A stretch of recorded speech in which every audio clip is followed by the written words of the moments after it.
All right, everybody. Welcome back to the Creative Notes podcast. I know it's been a minute since we've been gone, but we got some more heat for you. Today, we're going to be covering week 3 of college football, Thursday night football, where some Chiefs and Chargers did disappoint. The big situation that's going on in the Phoenix Suns, Canelo and Triple G, was his round 3, I think? Round three. Yeah, round 3. And then we also got the college football rankings.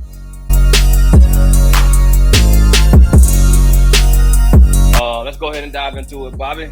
How was your week going on? How's your weekend? Man, week was good. Week was good. Weekend's gonna be busy as usual, but hey, what would Charlamagne say?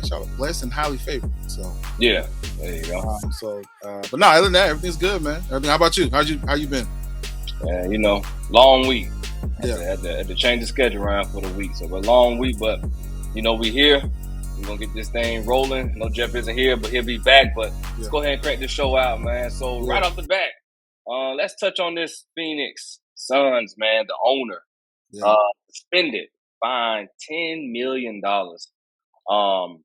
which suspending an owner is just like a slap on the wrist for allegations. And I ain't going to say allegations, the stuff that was clearly found that's been going on with that organization, which, dates back to a long time ago. Yeah. So, madam, chime in and let me know what you think about it before I get to going. Yeah. And this, man, just a little bit in the beginning, I know with this situation, Robert Sarver, this has been who he is and who he has been apparently since he's been the owner. So, I mean, he was the owner when David Stern let him in. And David Stern knew how he was. He's always had misconduct issues. He's always kind of going against the grain on certain topics.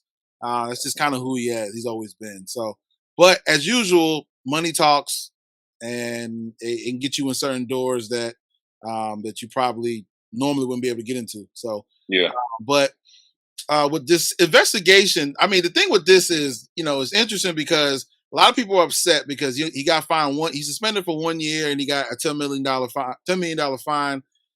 I think the problem with the new commissioner, Adam Silver, he has come on and he is this trailblaze with this commission. I think a lot of people, of all the sports commissioners, he's probably top 2, really top 1. And he has come in ever since he's taken over the role years ago.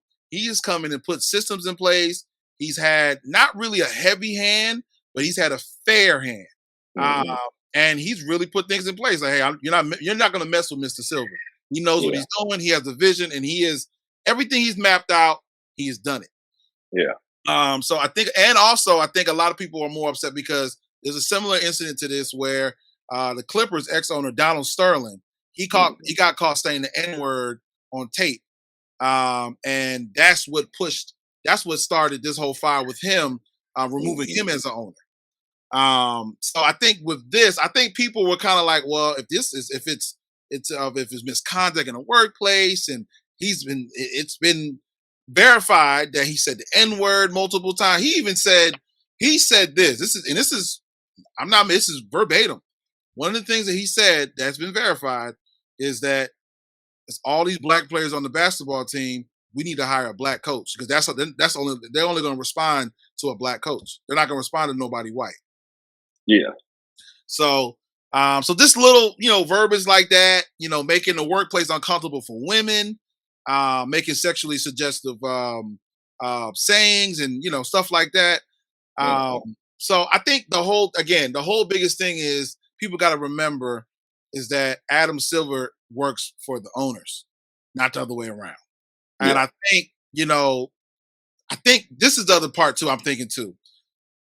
Donald Sterling, it was audio. Yeah. He said N-word on audio. That's what made it worse. When you're reading stuff and you don't hear it, it doesn't create that visual as like an audio would do. Yeah. I'm not giving it an excuse by any means necessary. Wrong is wrong.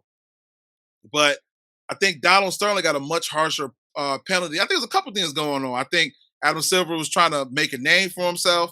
I think all the owners came together and it was like, they did like a backhanded deal. It was like, Donald, we want to protect you, but it's on audio, dude. We can't fight this on audio. Like, you need to remove yourself, and he still got paid. It's not like that doesn't get talked about a lot. Like, he's not an owner no more, but he's still well the hell off. Still well the hell off. So, I think that's a part of it. I think the other part of it too is what I want to talk about. Let me bring this up. Is players. There wasn't enough player involvement. Like, and I'm assuming I'm not like I'm behind the scenes, but from what I'm seeing and what I'm hearing, this guy's always been like this. People know that. Like, they've talked to players that played for the Suns. Like, and they said, "Oh, that's who he is. That's what he does." Oh, I'm not surprised. If you're not surprised, why not speak up? Why speak up now when the investigation is coming towards the end? Yeah. I think if this was brought up, it could have been a little bit more that was done. So this one tweet I do want to bring up. Let me know if you can. There we go. So you can see that. So this is LeBron James, right? Read through the Sarver stories a few times now. I gotta be honest. Our league definitely got this wrong. I don't need to explain why. Y'all read the stories and decide for yourself. I said it before and I'm gonna say it again. There's no place in the league for that kind of stuff. So again, LeBron, to me, he's the face of the league. He carries so much influence in the NBA. If he would have came out talked about this earlier on, who knows where this could have went? This is one. So and let me bring up another one. So this is one player that actually plays for the team, and his name is Chris Paul, and he's the president. Let's see, and he's the president of the Basketball Owners Association for the players, and he plays for the Suns. He's a point guard. Like many others, I reviewed the report. I was and am horrified and disappointed for what I read. This conduct, especially towards women, is unacceptable and must never be repeated. So it's like blanket statements. It's a It's a reaction because I almost feel like that's a reaction because you have to have a reaction for him because he's the president of the Basketball Association. He plays for the owner, and the owner cuts his checks. So he's kind of caught in the middle, like more of a political statement to me. So it's disappointing. I think it's disappointing all the way around. I think he should have been. I don't know. I go back and forth. Removed? I don't know about removed, but damn for sure should have been more years and more money. But $10 million is the most that they can do according to their policy. So but that's unfortunate, man. I think if more people spoke up about it in the past, I think he would have got a heftier penalty, and he maybe could have been removed. And I think it put Adam Silver in a really tough position because, again, you got to remember these commissioners, they work for the owners. And the owners are here. It's an exclusive club. They're a private entity, and they are going to protect themselves at any cost. And not all themselves. They work together as a team. So if they can do that, they're going to do that because because honestly, they probably all have skeletons that they don't want seen. Oh yeah. So, and I think that's just people in general. Everybody has something that they want to keep and take it to the grave with them. I just think, in this situation here with the owner, like I said, my thing is, it's coming to light, but for, what's been going on, like the fact that it's been going on for so long, is like how many people knew about this?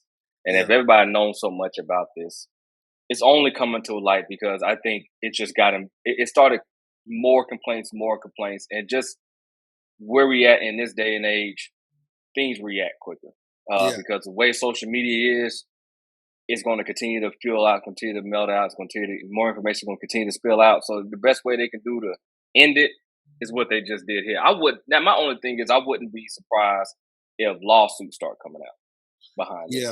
That's good. Like I won't be surprised if certain individuals want to start suing the organization or suing the owner. You know what I'm saying? Because I can just see it start going because it's just like the situation with Deshaun Watson.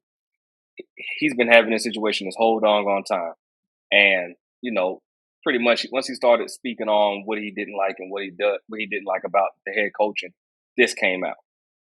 And then next, lawsuits. Yeah. And then here's a settlement, and then he was suspended, fined, whatever happened. I could see the same thing going on with this because I don't see this ending the way it is. I think this right here, this reaction is something like, all right, here's the end. We solved this. He's suspended for a year, fined $10 million. He will not be in the office. He won't be allowed to go to any private events, won't be able to show up around anything for the whole season. It's just like a whole line of things that they're trying to do to pretty much make everybody happy. But that's not going to really solve the problem. The issue is it's the individual. Because, yes, you suspend him for a year. That's not going to stop him from doing what he still did. After he comes back from a year, you trying to say he's not going to revert back to what he's going to do? He's going to still do it. He's just going to say it in a more of a professional way. Yeah. It's not going to be blatantly saying it now. He's just going to say it in a more, I guess, I ain't going to say professional, under breath way, in a petty way. He's going to say it in a petty way, but not make it so obvious where they can't complain because he's going to be like, all I said was such and such. You know what I mean? So this right here is, to me, like I said, it's a slap on the wrist. It's not really hurting the owner. $10 million, he's not going to pay it in one settlement. It's going to be in increments. No. So this isn't going to hurt him. So as he pays in increments, he's still getting a check from another thing. He's still the owners of the Phoenix Suns. He's still going to get checks off that. They didn't cut nothing away from him. All it is, he just can't attend no private events. He can't attend the season. He can't be at the games. He can't be anything that has involved with the organization. So you're right. So let's run it down. So this for facts and clarification. Let's run it down. So, and this is on ESPN. This is their credit. This is their credit. Yeah, ESPN's credit. So during his tenure, the investigation found that on at least 5 occasions he repeated the N-word when recounting the statements of others, engaged in instances of inequitable conduct towards female employees, made many sex-related comments in the workplace, made inappropriate comments about physical appearance of female employees and other women on several occasions, engaged in inappropriate physical contact toward male players, engaged in demanding and harsh treatment of employees, including yelling and cursing at them. Check this out. So this is what I was reading. It was up top. Investigation included interviews with more than 320 current and former employees of Mr. Sarver. And also, they examined over 80,000 documents of materials, including emails, text messages, and videos. Come on, man. So, again, and this is what's crazy. Yeah. The fact that they were able to look at, when it says documents, you start thinking just paper. Yeah. But when they said audio and video, so that means somebody recorded this. Somebody like they had cameras in the office, or somebody kept was doing audio stuff like that and kept it up, kept it on them. Yeah. But it never made the fact that they have it, they never made it because you know why? Nobody linked it out. Nobody leaked it out. If somebody would have leaked it out, put it on Reddit or something like that, then by God, trust me, he would not be the owner no more. But only because that stuff didn't get out, that's why he's still where he's at. And that lets you know where that just tells us where this league stands. Like, this league doesn't disagree with him. Yeah. They just doing this so nothing else happens. They're like, all right, look, yeah, we understand. We don't like him neither. We feel the same way. But look, man, hey, look, you're suspended for a year and $10 million, man, and you can pay that in increments over a 20-year span. He's fine. Nothing's happened. Yeah. All he got was a slap on the wrist. He didn't even get a slap on the wrist. All they did was just look at him and like, you should not do that. And that was it. And simple as that. He even put him in timeout, nothing. Suspended for a year and $10 million, that isn't going to hurt. All this is got brushed up under the rug, and we're going to move on. And it's just like look at some of the stuff. During his suspension, go ahead. No, go ahead. Let's read it off. Go ahead. Yeah. I'm saying, like, during his suspension, Sarver may not be present at any NBA and WNBA. And the reason why they say WNBA, because he also owns the Suns as well. The Mercury. Team facilities, the Mercuries, including any office, arena, practice facilities. Attend or participate in any NBA, WNBA events, activities, including games, practice, and business parties. Represent the Suns. And he can't represent the Suns or the Mercury at any private capacity. Let's just say like it's a fundraiser or something that's going on that has to do with the organization itself. He cannot attend there.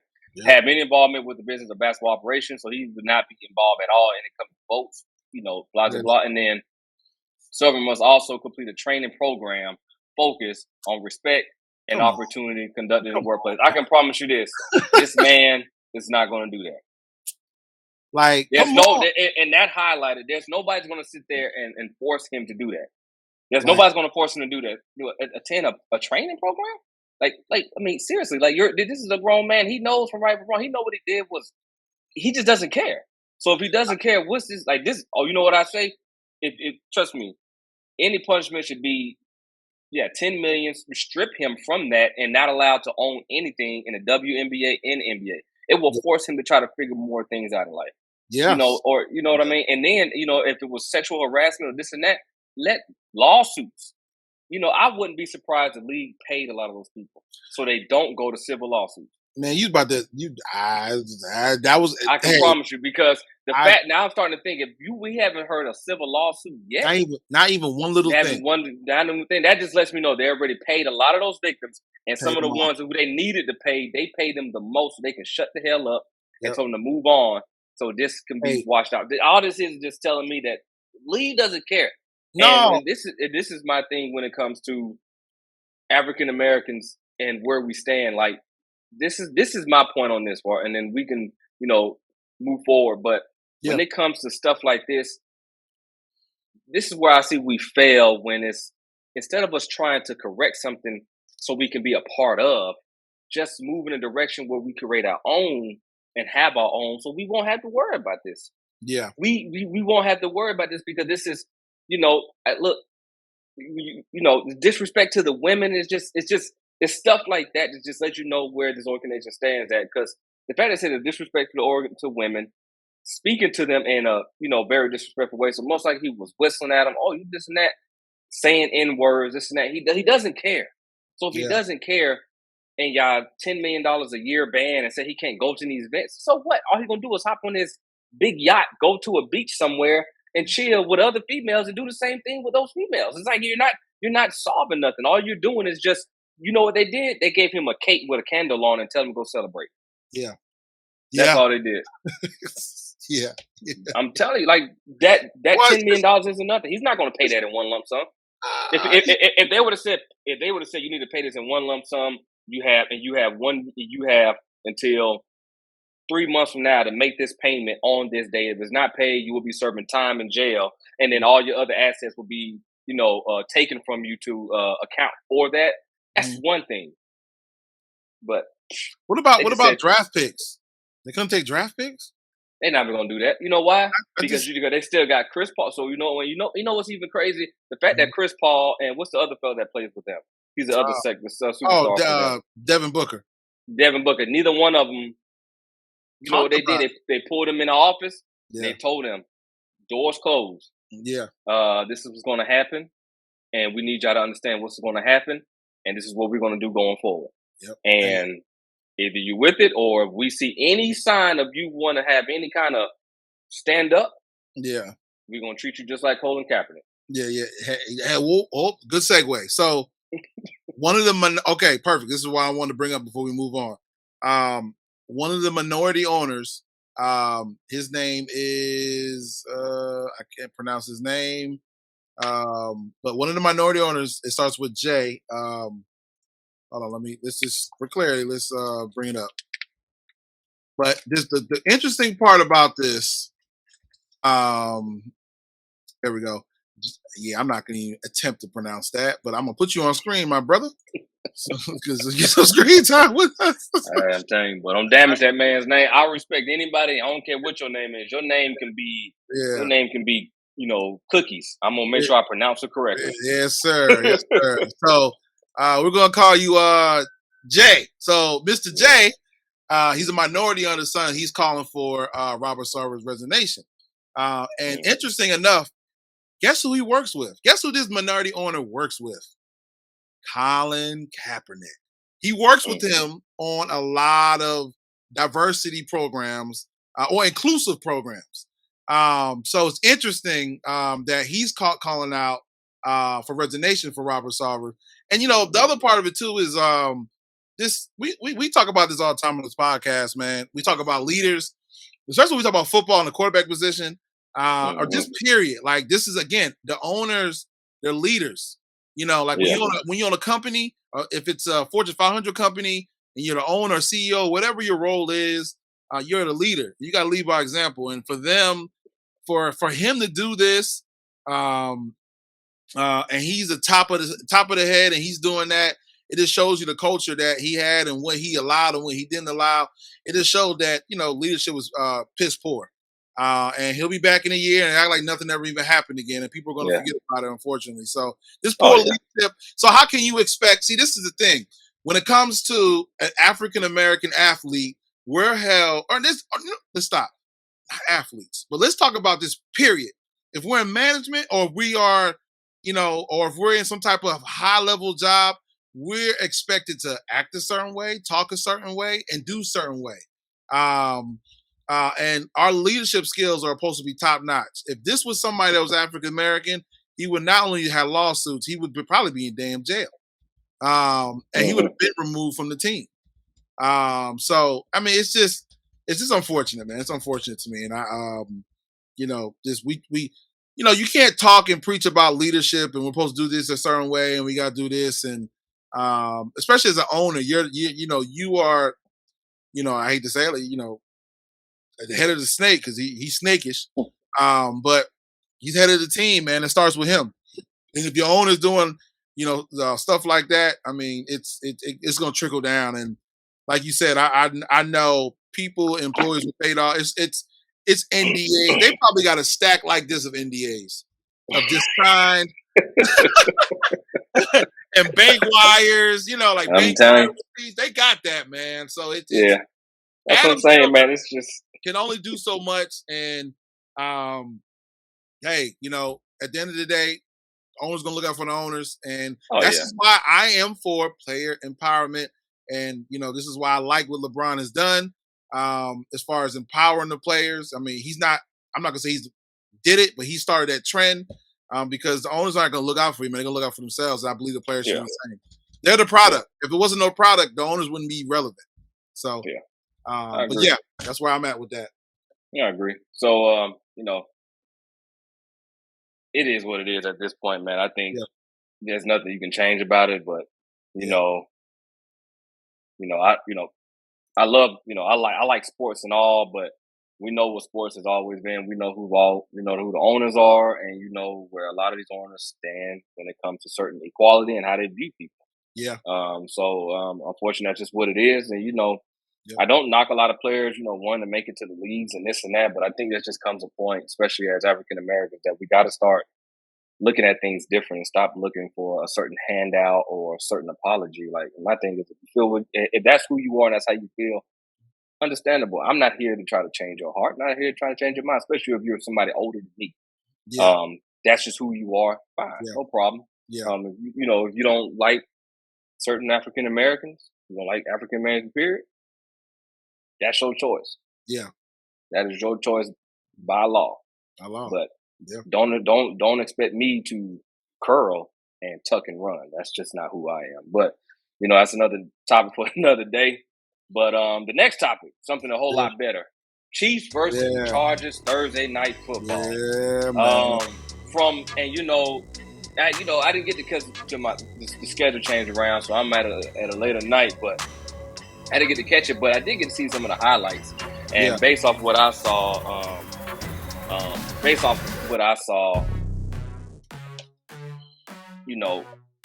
Patrick Mahomes, he still put up 2 touchdowns. I think he had like 200 something passing yards, which wasn't bad. But one thing I do agree that you said in the past was, once people start getting enough film on them, and you could tell the weapon that he had, which was in Tyree Smith, you could tell the second game, you could tell that it hurt. Yeah. You can tell that it hurt, because I think the first game, nobody knew what they were looking for out of that first one. Yeah. But, once they got some film, they saw what they were doing. It was like, oh, okay. You don't have that explosion over the top, because Juju Smith he hasn't done nothing spectacular as of yet. And Travis Kelce is the only real threat you got. Well, let's just see, because, they got Miko Hardman, but he isn't Tyke Smith. Yeah. Who's that other one? Trying to go. Pringles? I think that's Pringles, the other wide receiver at number 3.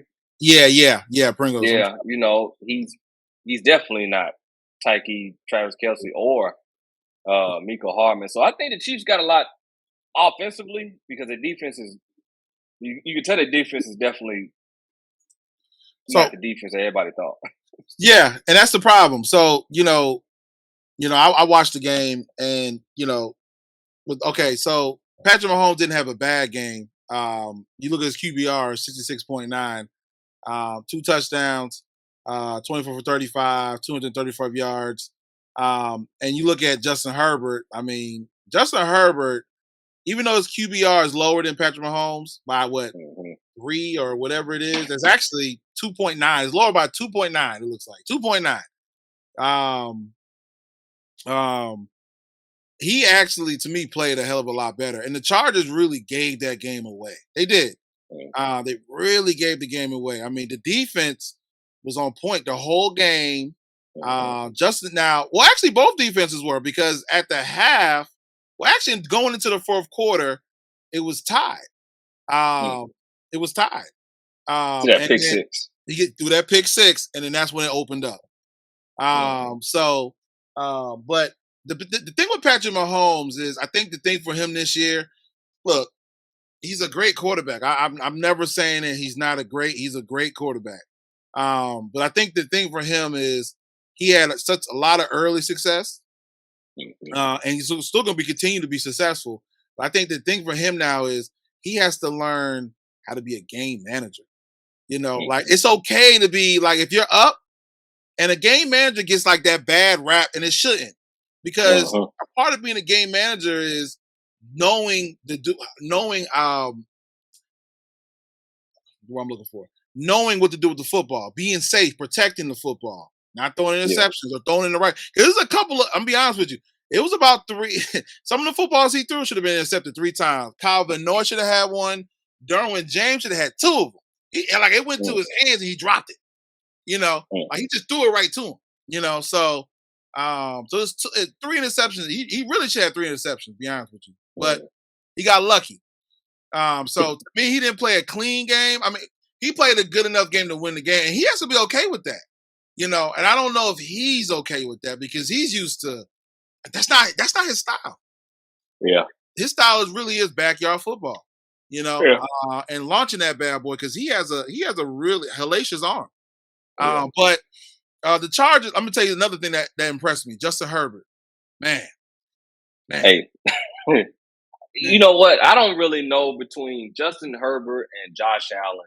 I can see it coming down between those two. Oh my God! I can see. I think the Chiefs will continue to be relevant, but I can see it coming down between the Chargers and the Bills of who's going to take this AFC, because both of them, like you said, I didn't know that they dropped the ball twice like that. Kansas City, you're 2-0 right now. Yeah, they 2-0. Like, Justin Herbert, man, I saw it. He got that rim injury. Dude tackled him, got that rim injury, and in the next 3 possessions, he could have got a first down, and he just went like and just threw it because his ribs were messed up. So you're thinking, like, it's 4th, and he converted 2 4th and 5, one at the 30 and another on the 5. But the one on the 30-yard line was so impressive, man. Because you're thinking, like, okay, it's 4th and 5, and the play before, he was walking off because he had that rim injury. Yeah, dude threw a dart between two defenders. It dropped right in the guy's hand. Like, dude just had to make sure he's in place.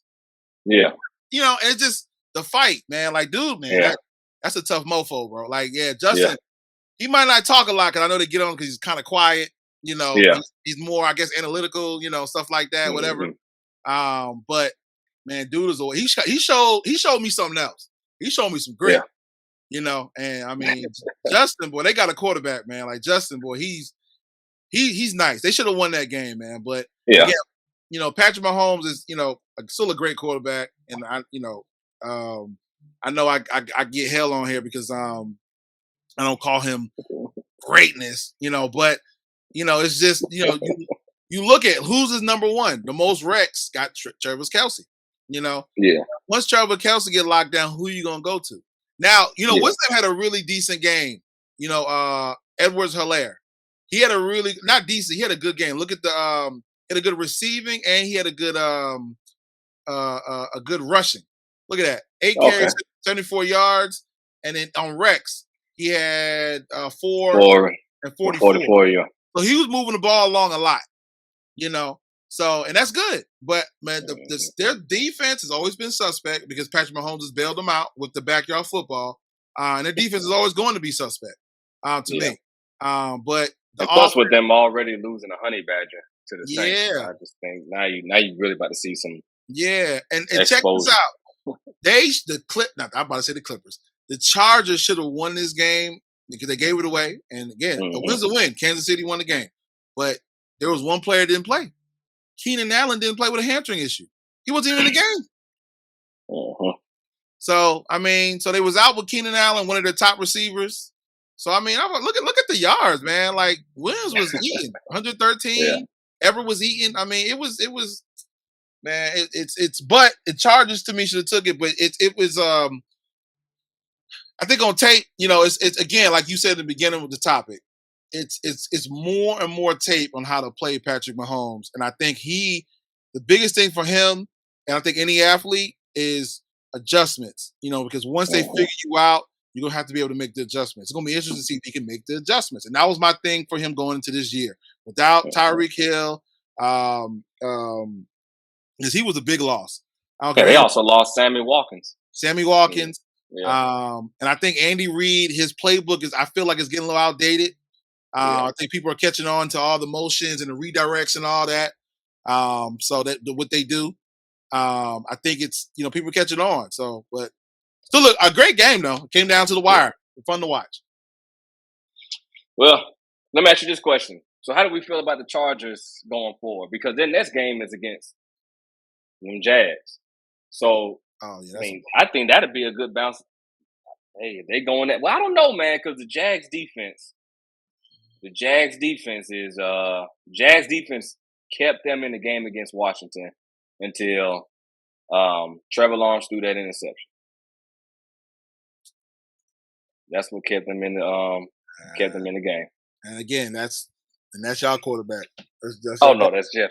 That's Jeff's quarterback. No. This is like y'all hold me to the fire with because that Jets game. No, I've said he's good. I'm not saying that Jeff is 100% buy-in to him. I'm just saying he just needs more pieces. He needs more pieces, man. You get somebody that kind of. They gave him everybody. Who else you need? What do you need? He needed it. Well, we looking at what they did last year. You know, now they got it. Their defense is definitely getting better. Their defense is definitely better. All they need some pieces. I mean, like who's that number one receiver for the Jags? They don't have a number one receiver. They got Christian Kirk. Christian Kirk, he's good. And they got that boy Turner, or not Turner, but Evans right there, tight end. Let me see. The same Evans from New York. Let's pull up the box score. Christian Kirk, look at that. 6 recs, 170 yards. Christian Kirk, he's respectable now. You got Ingram, 28. Yeah, they gave him that big contract. That's that Jaguar stuff, man. I can't. That's that. It must be something in the Florida water. That's what they do, and then they want to blame it on like you knew when you hired Myers. Oh, I'm about to call him Oscar Myers. Urban Myers. You might as well call him that, man. Yeah, like you knew what it was. Like, come on, man. But anyway, we ain't talking about the Jags. But I think the Chargers will bounce back. Unfortunately, I think Jags about to get the raw end of the stick of this one. I think they about to. I feel as if the Jags are about to get the raw end of the stick going against the Chargers. Because if I'm correct, they're going to the Chargers. They have to travel to LA. Let's see. Let me get there real quick. And that's week 3. Mm-hmm. If I'm correct, they have to travel to LA. And if they got to travel to LA. Yep, they do. Yep. That's a wrap. That's a wrap, bro. That's a wrap. Chargers are going to bounce back. Chargers will bounce back. Oh, yeah. They'll be fine. They'll bounce back. Yeah. But, overall, that was a good game. Chiefs versus them Chargers. Oh, yeah. And in the next one, We talking about week 3 of that college football, yeah. Oh, wow. College football. And I think, it's not a lot of big games. I think, a lot of the big games are going to kick up around week 5. Well, I won't say week 5. That's when a lot of conferences start playing their in-game conferences. Like the Big 12 is going to end up playing each other more often. Big 10 will be playing each other more. Right now, a lot of teams are playing these cupcake games. These schools that they pretty much pay to come play. They get beat up on, but the top games I can really see going on is going to be that Georgia going to South Carolina. That's going to be a good one. I think this is going to be not a major test for Georgia, but I think people gotta understand Gamecocks is not a team that you just need to sleep on. Like, yes, they've had some, yes, they lost to Arkansas, but Arkansas is not a bad team. Yeah. And then I know they had a close call with I want to say Georgia State when South Carolina opened up their game against Georgia State. And Georgia State is not a bad team neither. Like, Georgia State has some good players. I just think South Carolina just, South Carolina is technically in a rebuild. They are rebuilding where they're going against a Georgia that doesn't rebuild, they just reload. So a lot of their players that's on defense now are high 4-stars and 5-star players. Same thing with their offense. Georgia's offensive line is high 4-star, 5-star players. And Stetson Bennett is not looking so bad. I mean, hell, his first game he looked like a damn Heisman Trophy winner out there, where he was, them jokers went 7 for 7 on every possession. You know what I mean? So, that's not bad. I just think this one will be an early test for Georgia. I don't think it'll be a test like it's going to make everybody look at him like, oh my God, Georgia might not be the number 1 team. And who knows? The next game, Oklahoma versus Nebraska. Scott Frost is fired. Damn time. I don't know what took so long. Like, that's the one. Look, this is my thing on Scott Frost, and I've been telling everybody this. Even some folks I talked to off this camera. Yeah. That Scott Frost was a coach that inherited a talented team at UCF. He was only there for 1 year. And in that 1 year, they went undefeated. They beat Auburn. I forgot who else they beat, but they went undefeated. And the thing I tell them, I said, yes, they beat Auburn, but it's the same Auburn that had to play Alabama. No, the same Auburn that played Alabama, then Georgia, and then Georgia again. So they played against Georgia first, which was a test, and that went down to the wire. No, it was tough. It was a tough outing. Georgia was undefeated going into Auburn, and then we lost.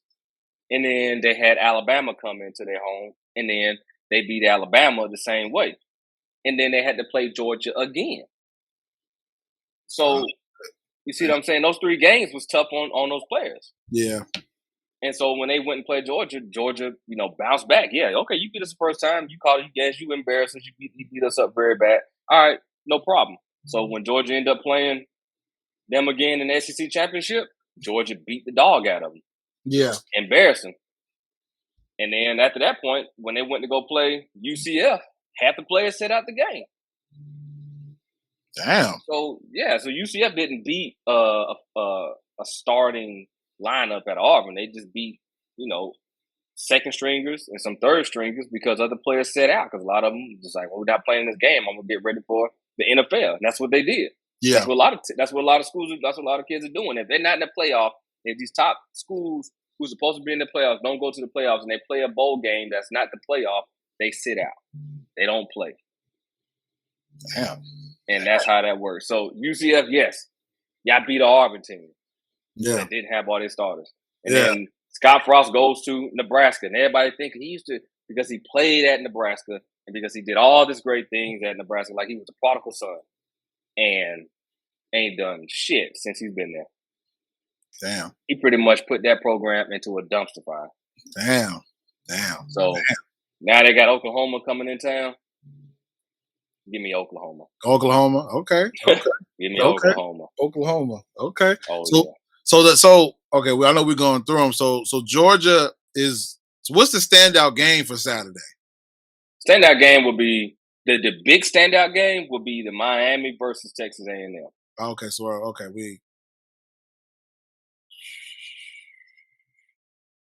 that one, and then that Oregon versus BYU.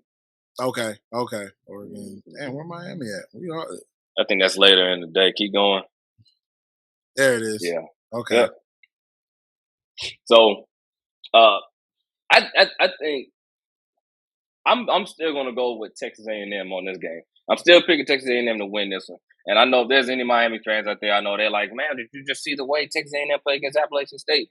I Yeah. get it, but this was just week 2, people. This is week 3. This is when teams start fine tuning their teams. Like, Yeah. yes, now Texas A&M didn't come out to play Appalachian State like they should have, and they didn't do that in the first game. So I'm not surprised Texas A&M is starting off like this. Yeah. But I just think Texas A&M defense is going to do a whole lot better. They need to figure out who's going to be their quarterback because if Haynes King is continuing to play in the way he's playing now, I don't know what they got going on because they got the weapons. Like Texas A&M, they have the talent, and I think that's the issue at A&M is that they have all their talent, they're just not producing, Yeah. and that's the issue. Then you got Miami coming in, which they're 2-0 and they're feeling themselves, and the only thing is like Miami is missing that one of their star receiver. I think his name is Restrop. I'm damaging names, but he's not going to make it. I just don't see Miami going to A&M. Like A&M stadium is kind of like how if teams got to travel to Seattle, it's that kind of environment. Ah. Okay. Yeah, if you travel to A&M, you don't want to play in that environment. And another big game is that Oregon versus BYU traveling to Oregon. BYU. Yeah. There we go. Right there. Yeah. That now this one's going to be interesting. This is going to be a very interesting game. I really want to see how it is because BYU was actually doing very well this year. They're ranked number 12 this season. If BYU beats Oregon, I think everybody need to be a look. You don't think they have a good shot though? I mean, the 12 and 20. Well, they got 25 because of that beat down they had. So yeah, like BYU. You know why BYU beats a lot of teams and they do so everybody buys into them because they play with passion. Mm-hmm. Like they don't have a bunch of 5-star players on their team. They just got a bunch of 5th-year players. They got a lot of experience on their team, a lot of college experience on their team, and they got a very good head coach that gets players to buy in to come and play like they are 5-star players. Yeah. And then when you got that kind of attitude with players willing to come in and play, when they go up against an Oregon, teams like that, they can beat them. Now, if you ask BYU to play at Alabama, it might get ugly, but I don't know because after what I saw Alabama play Texas, hell, I don't know. But BYU can. I can see BYU traveling to Oregon and upsetting them. Yeah, ooh. I can see that. That can be an upset right there. Definitely in the making. Okay. All yeah. right. But week 3 doesn't have a lot going on. I mean, the big games is that BYU versus Oregon, Penn State versus Auburn. We got to shout out my team, Michigan. Let's go. Number 4, we're going against UConn. Let's go. That should be a dub. UConn. That's a dub. Damn near lost almost every game last year, and they won one game last year. And that one game was like a nail biter for them. Like they struggled to get that last game. Okay. Yeah, so this right here is about to be another practice game. You know what y'all about to play? Y'all about to play the practice team. Y'all playing the practice. Yes, sir. Yeah. Get that dub. I mean, look at these games, man. Texas State versus Baylor. That's what week 3 is. This is let's sharpen our tools. Let's make sure let's try this play out on the field. Let's see how this works. Let's get some of these second stringers and these third stringers opportunity to play. That's what this is. This is preseason week. Okay. Yeah. That's what this is, preseason week. So what about this Penn State and Auburn game? That one'll be good. Auburn's good. That'll be good. They're not even ranked. Auburn, and they're not ranked. It makes sense for them not to be ranked because last year they were ranked and they just fell off the place on the planet. I think Auburn still has a quarterback issue. Yeah. The quarterback they got, TJ Finley, he's decent, but he isn't like. So go ahead. I wanted to always ask, I know you speaking of, I just seen this Ole Miss and Georgia Tech. So what is it with the Georgia Tech and the Bulldogs? Why? We own their ass. We run the state. Let me ask you this. Why are you a Georgia Bulldogs fan and not a Georgia Tech fan? Because I'm from Atlanta, or Yeah. No. Just because I mean, it's because I mean, well, I think I'm it's more. So I don't know. Me growing up in Atlanta and watching what you saw on TV was mainly Georgia. okay. Georgia definitely started catapulting. Like when I was definitely started watching Georgia, it was mainly around the DJ Shockley era. I really caught a little bit of Matthew Stafford, but the DJ Shockley, Aaron Murray, that era, Todd Gurley, Nick Chubb, that era of Georgia is when I really started just grinding more in Georgia, and I just really grew up on Georgia. That's who you saw the most on. That's who got the most television play. Not saying Georgia Tech didn't, but they didn't get the same recognition like Georgia Bulldogs did. Okay, because Georgia Tech, they get a lot. They get crapped on a lot, man. It's like Well, but you know what's crazy? That's Georgia Tech's fault. Yeah. That's Okay. the AD and the school's fault for sticking with that head coach that continuously to run that option. Okay. That was what he was known for. He ran the option. And because at Georgia Tech, you got to remember, Megatron came from Georgia Tech. Yeah, he did. I do know that. Yeah, he came from Megatron. Remember. Yeah. But the offense was different. Yeah, like it's just Georgia Tech's offense. They would have with that head coach there, with the offense that he played, which was an option, 3 option, 2 option, whatever option they wanted to play. No real talented player wanted to come to play for Georgia Tech. No real elite athlete wanted to come to play. I don't give a damn if it was defense or offense, because wide receivers didn't get a chance. Because the only time Georgia Tech passed the ball is when they were getting blown the hell out, or when they noticed that they were like 2 touchdowns down and they needed to get in the game, or it was like 4th and 5. And they knew their option didn't play, but they wanted to win, but they had an opportunity to win, to get close enough to get another first down so they could stay in the game. That's when they started passing the ball, and then the quarterback passed the ball, he'll like overthrow it, underthrow it, throw an interception. They didn't have that. Their option just, it wasn't tailored to quarterbacks who want to sling the ball, running backs who really want to run the ball, offensive line who wants to do pass block, not these options. Like the offensive lines weren't like big offensive line; they were short, short and fast. Yeah. They weren't, big and strong and all that. I'm not saying they were weak, but it's just the body frame was different. So when Georgia Tech just didn't get it, they just couldn't get on. They just couldn't get no elite athlete, and they really didn't recruit those. They didn't go out recruiting those type of athletes, and that's just what it was. Unfortunately, that was the head coach, and that head coach that was there for so long. He was there. I think Mark Richt was at Georgia for 14 years, so the head coach had to been there longer than that. Yeah. Okay. So he was there for so long. He put that program behind years. It's gonna take that program years to get back up, because Georgia Tech wasn't bad. I mean, they got a national championship. Yeah.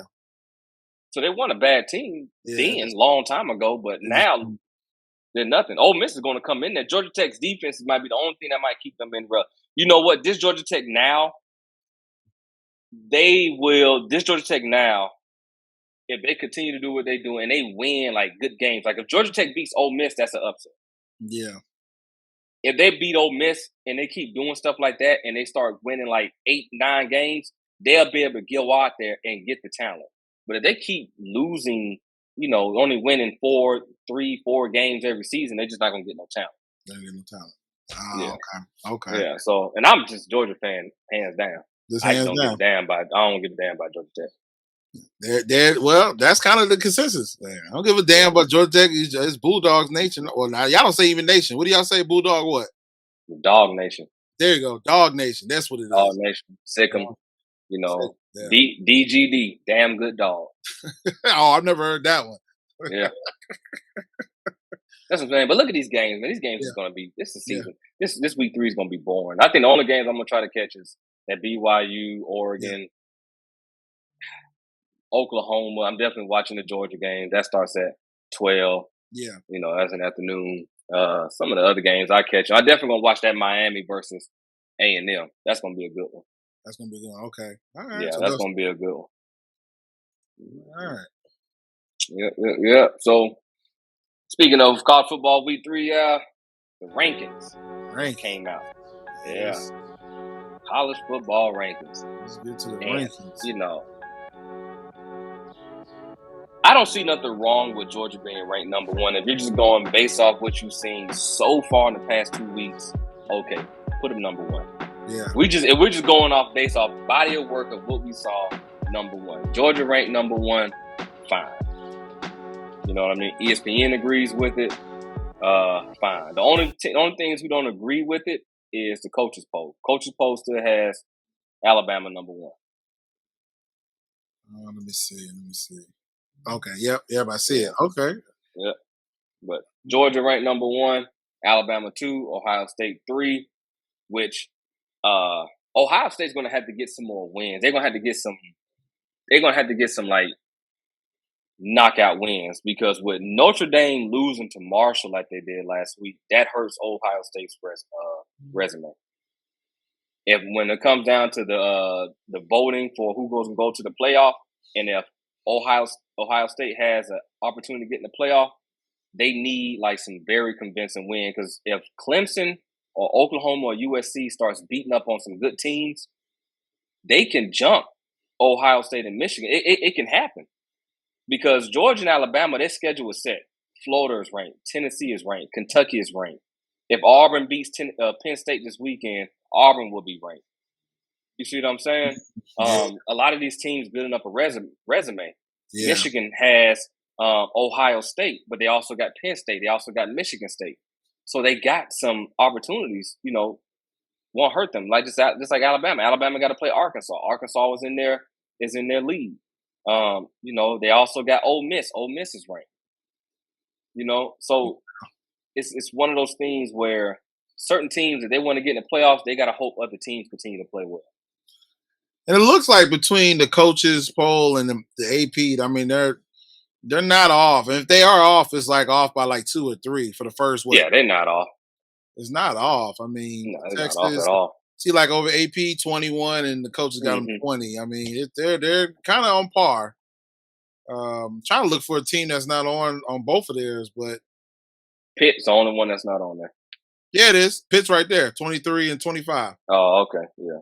Yeah, I'm looking. Well, no, they pretty much got everybody in line. Everybody in line. Yeah. Now, unfortunately, Texas won't be ranked too much longer. Yeah. After that, because they lost their Quinn Ewers. Man, that was a good damn game. Yeah, Quinn Ewers. If Quinn Ewers didn't go down, and I know everybody says that's a big if, but I'm telling you, if he didn't go down, and with the way that wide receiver Worthy was playing, the way he was torching that secondary, like you got him. Alabama has Elias Ricks and Kool-Aid as their secondary, and Worthy was just having a field day with them. If Quinn Ewers didn't get hurt, I'm telling you, man, this game probably would have got out of hand for Alabama. It would have stayed tight, but Texas A&M probably would have came out on top. I mean, not Texas A&M. Longhorns would have won that one. I think Longhorns would have won still by a field goal or a point like that. Damn. Because Quinn Ewers, I got to give it to him. I wasn't so sure about Quinn Ewers because we just haven't saw nothing. But the way he played, I'm telling you, Hudson Card is decent. But I mean, that's what I'm saying. If you watch the game, Hudson Card was limping out there, and Alabama was still struggling. So you had 2 injured quarterbacks keeping the teams within keeping them in the game. Keep them in the game, yeah. In Alabama's defense now, I can promise you this. I feel bad for anybody that has to play Alabama going forward. Why you say that? Look, Nick Saban ain't. He probably went in there and ripped them a new asshole after that game. For real. Yeah, no, I believe it. Yeah, Nick. For real. Yeah, Saint Nick went in there, ripped them a new asshole. I promise anybody got to play Alabama. I can promise you this: that offensive line is going to continue to get rotated throughout the season, throughout the whole year, because they don't have good offensive line play. Yeah. So somebody's not going to be a starter, and then you're going to see people jumping in the transfer portal. I'm leaving. It's not fair. I'm out of here. I'm out of here. Clemson being ranked number 5, I think Clemson can jump in. Clemson doesn't have a bad schedule. I think Wake Forest will challenge them. Yeah. But Clemson doesn't have a bad schedule. Clemson doesn't have a bad schedule. They're fine. Yeah. USC is a team I think everybody needs to be on notice, because I think they're getting hot. Like, they're good, and they're good at the right time of the year, because there's really nobody in their in the Pac-12, there's no real, like, Oregon and Utah State, the only ones in there that can maybe challenge USC. But I'm looking at their schedule. They got Fresno State this weekend, dub. Oregon State, dub. Arizona State, dub. Washington State, dub. They might get challenged by Utah and Notre Dame and maybe UCLA. But that's it. And I'm going to say only 2 teams going to challenge them, Utah and Notre Dame. Yeah. Yeah. There's no teams in the league at this time that can keep up with USC. Yeah. There's none. Yeah. There's no team because USC is pretty much the old Oklahoma. USC is the new Oklahoma. Since they got Lincoln Riley over there, Caleb Williams, that wide receiver from Pittsburgh, USC has they about to put up so many damn points this year. Okay. And they trending up. They're trending up. Yeah. Because if you look at their schedule, they got nobody. It's like nobody's gonna beat them. They're gonna hang up damn near 100 points on people. Yeah. They're gonna be putting up 50 plus points until they can play a very physical team. Let me see where that team has to be very physical. Yeah, because so last week 2, they were 10. And then week 1, they were ranked number 14. Yeah, so yeah, they're moving up. I mean, they're steadily growing up. So yeah, as long as they keep winning and teams keep losing, yeah, nothing to worry about. Let's see the preseason. See where they started. They were I think number 14. 14. Yep, yeah. 14. Yeah, so if anything, like you said, their schedule's not is a little weak. It's weak. They don't have nobody. It's like it's one thing if we was looking at the old USC that was up that had the old head coach. Mm-hmm. All right, that's fine. But they got Lincoln Riley as their head coach. Lincoln Riley. He came from Oklahoma. Oklahoma was in the playoffs 4 years in a row. Yeah. Now they got embarrassed all 4 years, but they were in the playoffs. Yeah. I'm telling you, man. It's going to be a lot of heartbreaks out here. Yeah. So overall, you're saying this weekend is kind of a slow weekend for football. It's a couple of games. So again, say the key games to watch out for. So the key games to watch out for would be Penn State versus Auburn. Okay. Georgia versus Georgia traveling to South Carolina. BYU versus Oregon. Who was another one? The Georgia Tech against Ole Miss. Yeah. It was another one. You said the BYU? Miami. Yeah, I said the BYU. Miami traveling to A&M. And then just a one that you really got to pay attention that can just catch people off guard. Michigan State traveling to Washington. Oh, okay. That right there might shake some stuff up. Okay. Yeah, Michigan traveling to Washington is gonna shake up some stuff because Washington produces talent. Yeah. Okay. So yeah. Look out. All right, man. So to close out the last, man, something everybody's been harping about. Triple G versus Triple G. Triple G. And I'm gonna let you have fun with this one. How do you feel about this? I wish Jeff was on here, man, because Jeff damn near Jeff would probably be just screaming at it right now. Yeah, and if you put out there, this is thank you ESPN for this is ESPN stuff right here. Just to let y'all know. It's a credit to ESPN. Oh yeah, they've been holding this down since the beginning. So we go to ESPN for all our stuff. And and StatMuse. Shout out to y'all, StatMuse. I mean, I like StatMuse too. But I don't know, man. I think Triple G should have won he should have had the second fight. I think it should be 1-1. I think Canelo won the first, and I think Triple G won the second. And some could arguably say that Triple G beat him twice. But I think it's a good fight. I think it's gonna come down to another decision. Because you wanted like Triple G is known for a power puncher. He's a power puncher. He's technical. So you're thinking like, he's gonna come knock him out. But Canelo's is a different monster.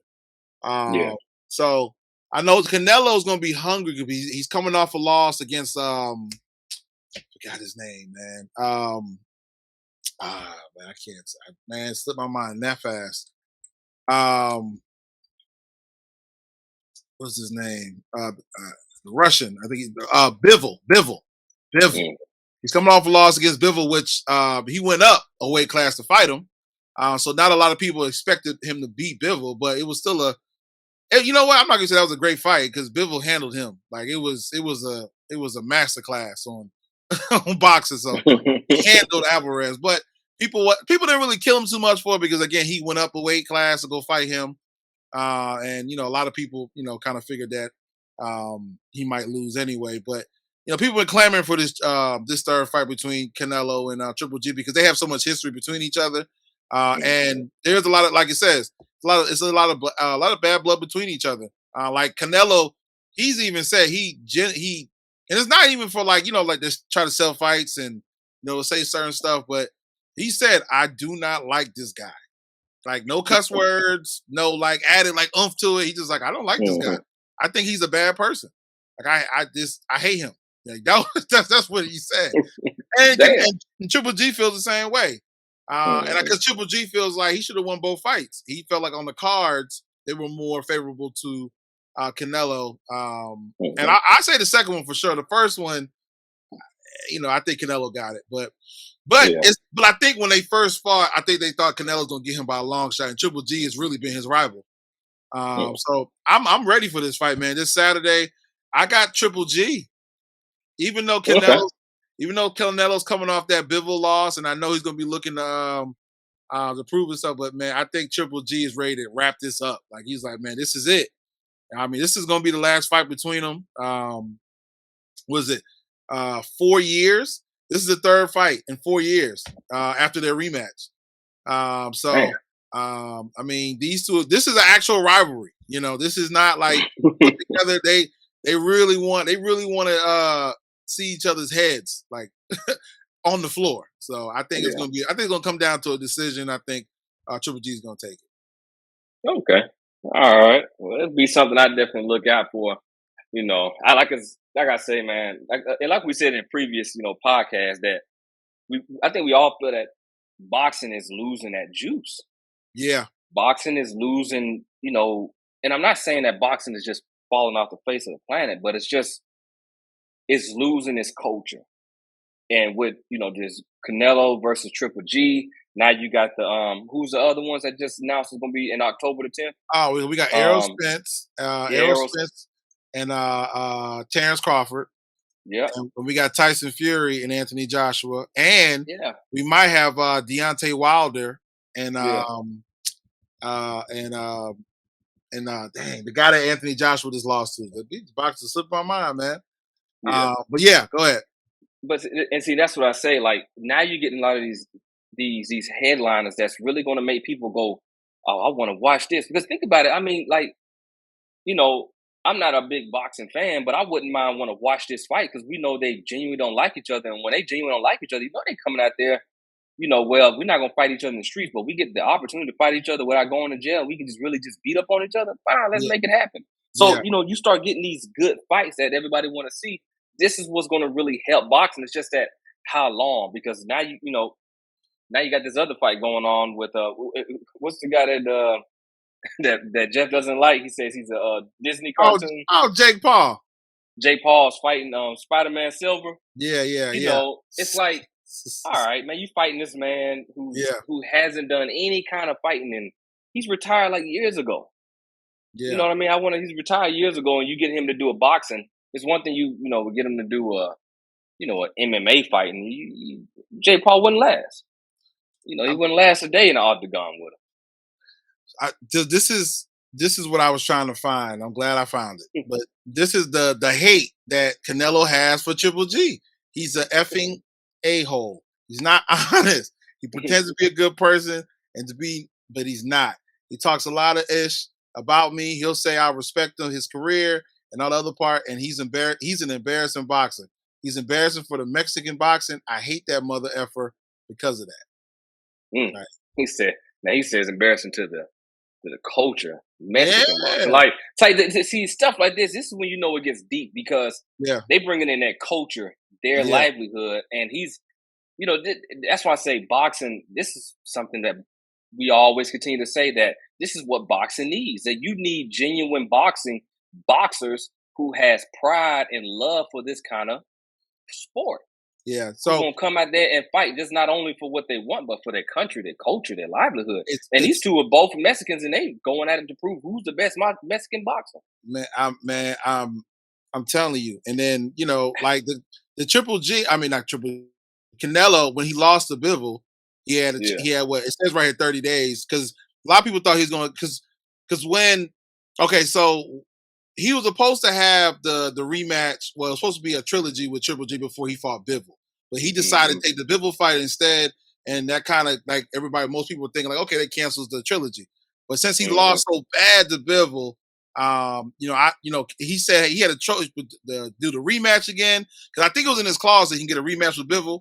Mm-hmm. But he decided to go to the Triple G route because I'm gonna scroll down what he says at the news conference, the third meeting, June 21st. It's personal for me.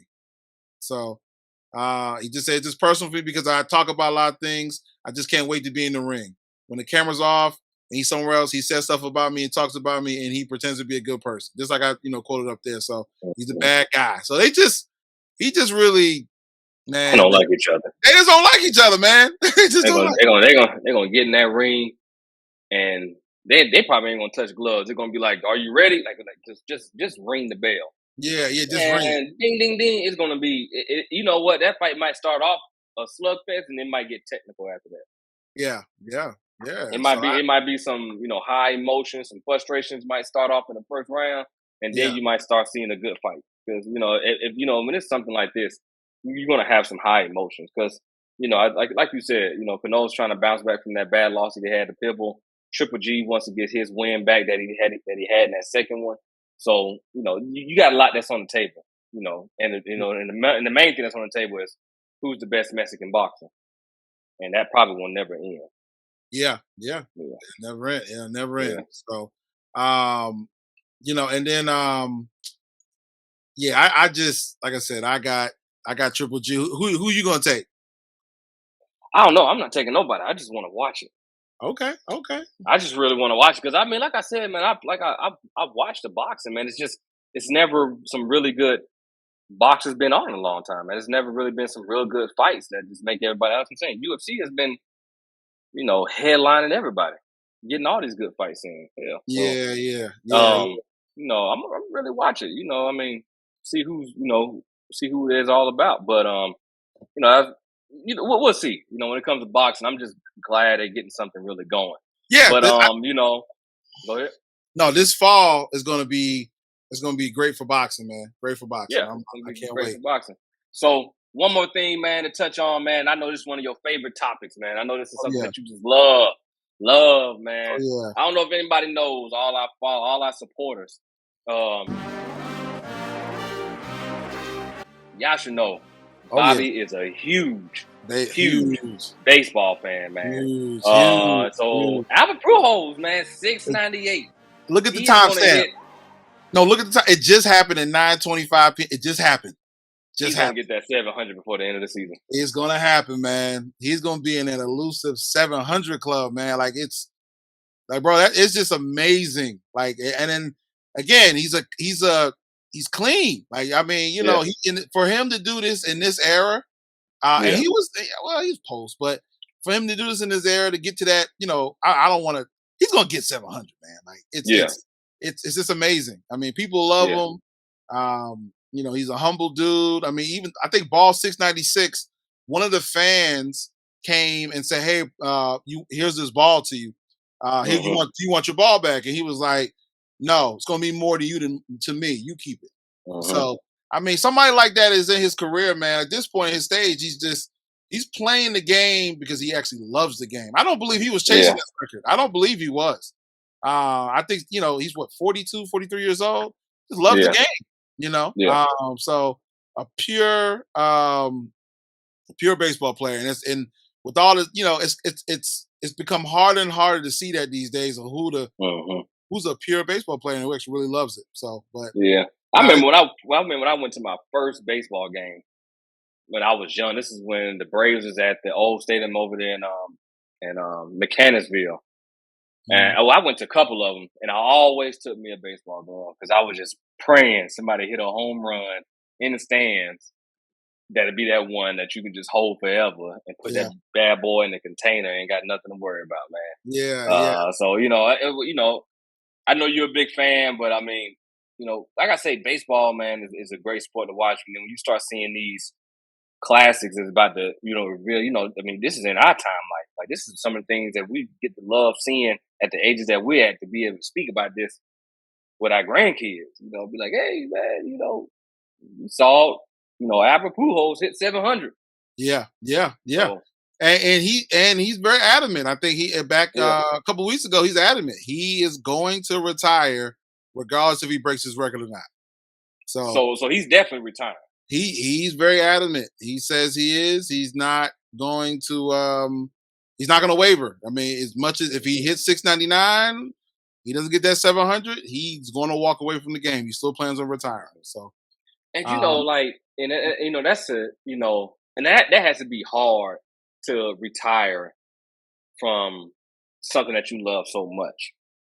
And the fact that he's getting almost close to 700, that lets me know that he's putting his heart and soul in this right here. He's letting us know, like, this is my last season. Thank you, everything. I'm about to close out strong. Yeah. So I think I was trying to, but I forgot for recording purposes. I was trying to find the video of 698, but we probably can only have it, but we can copyright it on here. So. Oh yeah, no. So, but yeah, man, it's amazing, man, what he's doing, and especially at that age, and again, to be in that 700 club, man, he's already a Hall of Famer, regardless of if at 500 home runs, he was a Hall of Famer. So, but yeah, I'm rooting for him. He got what he has. I mean, it's September 16th, man. So he has about roughly 16 days. It's a lot. It's a lot of time. I mean, he could probably hit it tonight because they're only in the mid-fourth. Yeah. Oh, mid-fourth? Okay. So, yeah. So, I mean, they got plenty of time, man. They got plenty of time for him to get close. Breaking news, y'all. Breaking news. Breaking news. We're going to follow it, and every time he hits the next two, it's going to get reported on. So, but yeah. Man, as soon as it happens. It's historical. It's monumental, man, for real. It's again, I said in the video, I did a short. It's only 3 players. Babe Ruth, Hank Aaron, Barry Bonds. It's only 3 players. Man, that's about to be 4. He's gonna get it. He's gonna get what? Hey, do we want to do a gamble that he gets it? Nah. Who wants to take it that he doesn't get? You know what? I take it. No, see, you don't even say that. You don't do that in baseball, man. That's a jinx. Superstitious, baseball players are superstitious, man. Very superstitious. How you gonna even say that? God, no. Come on. We take this off the screen, man. but everybody, as always, man, it was a pleasure. Your boy Bobby, Adrian, like, subscribe, comment, continue with them subs, man. Thank you for all our followers, supporters. Y'all been doing a great job. And as always, we out.